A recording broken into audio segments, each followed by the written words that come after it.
굿모닝 큐티 가족 여러분, 비가 온 후 제일 먼저 자라는 것이 무엇인지 아시지요? 맞습니다. 잡초입니다. 비가 오고 나면 금세 꽃이 피고 열매가 열리는 것이 아니라 건강한 초록빛 잎들과 함께 땅에 잡초가 무서운 속도로 올라옵니다. 신앙생활도 마찬가지라고 생각합니다. 기도하고 은혜 받은 후에 시험이 더 많이 찾아옵니다. 은혜의 단비가 내렸으니 고난의 잡초도 더 많이 나타나는 것은 어쩌면 당연한 일입니다. 이상하게 생각하지 마시고 회개합시다. 비가 와서 촉촉해진 땅에 잡초를 잡아당기기만 해도 뿌리채 쑥쑥 빠집니다. 단비로 부드러워진 땅에서 잡초를 뽑아내듯 은혜 받은 심령으로 죄악의 쓴뿌리들을 쑥쑥 뽑아내는 귀한 날 되시기를 간절히 바랍니다.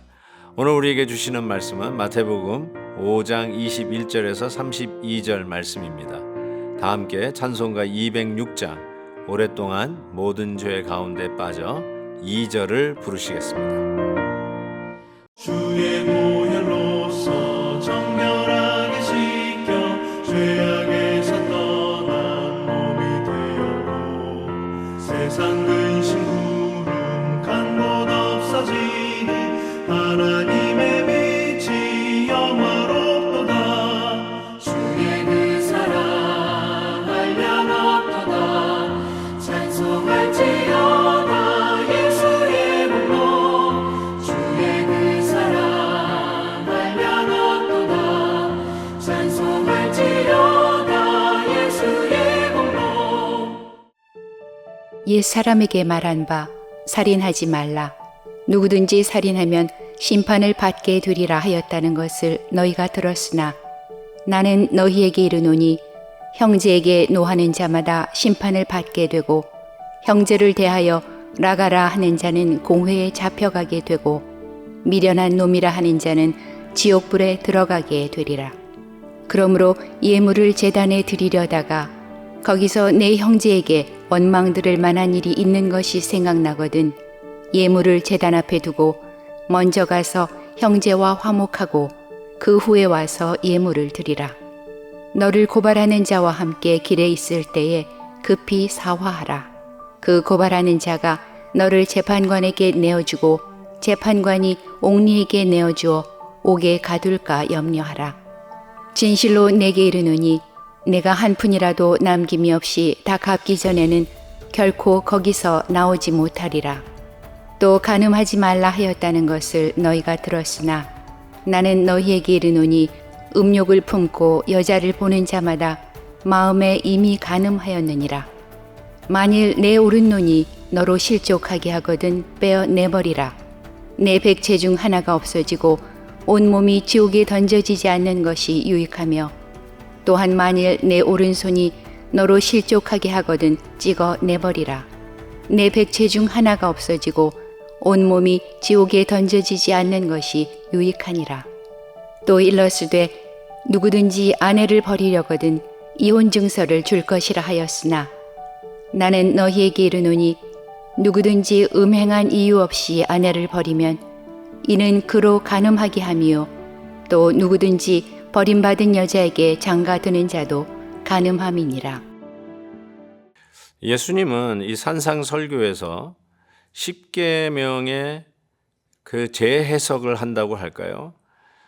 여태까지 십계명을 받았던 이스라엘 백성들이 이 계명은 이것이다 라고 생각했던 것을 완전히 반전, 더 깊이 폭넓게 그리고 더 깊이 해석하는 우리 주님의 이 놀라운 반전의 모습을 보게 됩니다.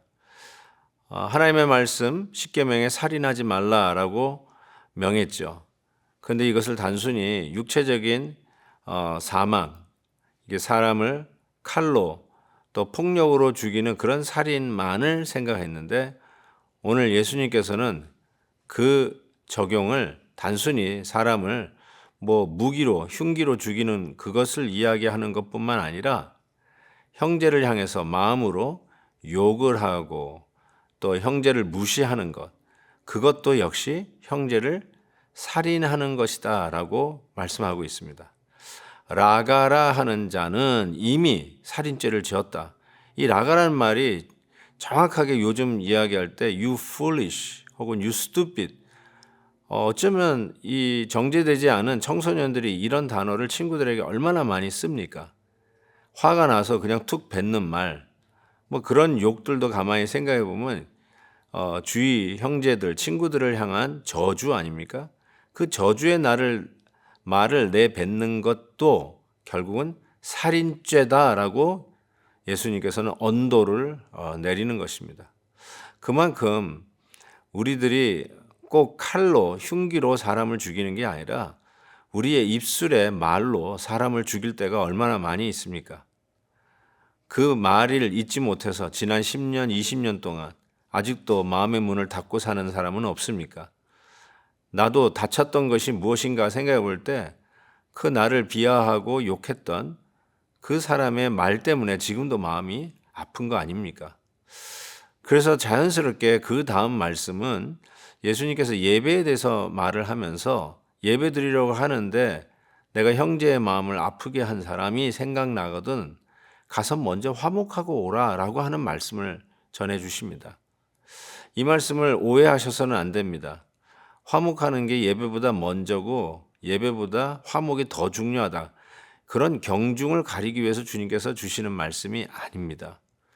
예배를 드리러 오는 하나님의 백성들은 당연히 아까 십계명에 살인하지 말라는 말씀처럼 이것이 그냥 흉기로 사람을 생명을 해치는 이 일을 금하는 것뿐만 아니라 우리의 마음으로도 우리의 말로도 우리 형제들을 향해 마음을 아프게 하는 자가 없이 이 말씀을 지켜야 된다는 말을 한 후에 우리가 얼마나 많은 말 실수와 우리가 잘못된 사실 검증도 해보지 아니하고 그냥 돌아가는 그런 루머, 소문을 듣고 형제를 정죄하고 비하하고 또 보지도 않고 교제도 끊고 그런 적이 얼마나 많이 있었는가라는 생각을 해봅니다. 정말로 하나님 앞에 예배하는 자라면 이 말씀대로 실천하고 순종하고 그리고 적용하는 자라야 어제 주신 말씀처럼 바리새인의 의보다 더 나은 의를 얻은 자의 모습이 아니겠습니까?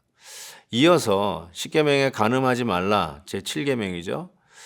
이 말씀 역시 그냥 어떤 육체적인 관계뿐만 아니라 마음의 문제를 예수님은 말씀하고 있습니다. 이미 마음에 음란한 마음을 가진 자는 이 간음했다라고 정죄를 하고 계십니다. 하나님께서는 정말 우리의 삶 속에 드러나는 부분뿐만 아니라 보이지 않는 부분도 세밀하게 관찰하시고 거기까지 가야 된다는 것을 오늘도 우리에게 도전하고 계십니다. 맞습니다. 정말 소금과 같이 녹아 없어지는 그런 역할이 크리스천의 모습이라고 어제 말씀을 드렸는데 마찬가지로 우리의 삶이 겉으로 드러나는 것으로가 전부가 아니라 마음은 원치 않은데 그냥 겉으로 척만 해도 된다 이런 수준이 아니라 마음까지 동일한 표리가 동일한 그런 크리스천의 삶으로 우리가 하나님 앞에 바로 서야 한다는 것을 가르쳐 줍니다. 마음으로 형제를 살인하지 않고 마음으로 음행하지 않은 자, 글쎄요 있을까요? 아마 우리 모두가 다 이 하나님의 말씀 앞에서 온전치 못한 죄인임을 고백할 수밖에 없습니다. 그래서 하나님 앞에 눈 가리고 아웅하는 그런 일은 우리가 할 수 없죠. 하나님은 결단코 만홀히 여김을 받지 않으십니다. 다 알고 계시고 다 들여다보고 계시고 우리의 마음을 다 읽고 계시는 그 하나님 앞에서 우리의 마음을 정직하게 내어놓고 회개하고 하나님의 말씀을 온전히 지키는 새로운 결단이 있기를 바랍니다. 하나님 앞에서 살아가는 삶, 코람데오 정신, 이것이 우리에게 얼마나 중요한지 다시 한번 깨달으며 우리의 육체뿐 아니라 마음 또한 진심이 주님 앞에 올려지는 귀한 날 되기를 주의 이름으로 축복합니다. 하나님 아버지, 오늘도 말씀을 통해서 우리의 입술을 형제를 향하여 잘못 험담하는 일이 없게 해주시고, 심지어는 우리의 마음이 잘못 흐르는 것까지도 단속하며 정죄되고 하나님의 말씀을 어기는 일이 없도록 늘 우리의 몸과 마음이 주를 향하는 날 되게 하여 주옵소서. 예수 그리스도의 이름으로 기도하옵나이다. 아멘. 내일 또 뵙겠습니다.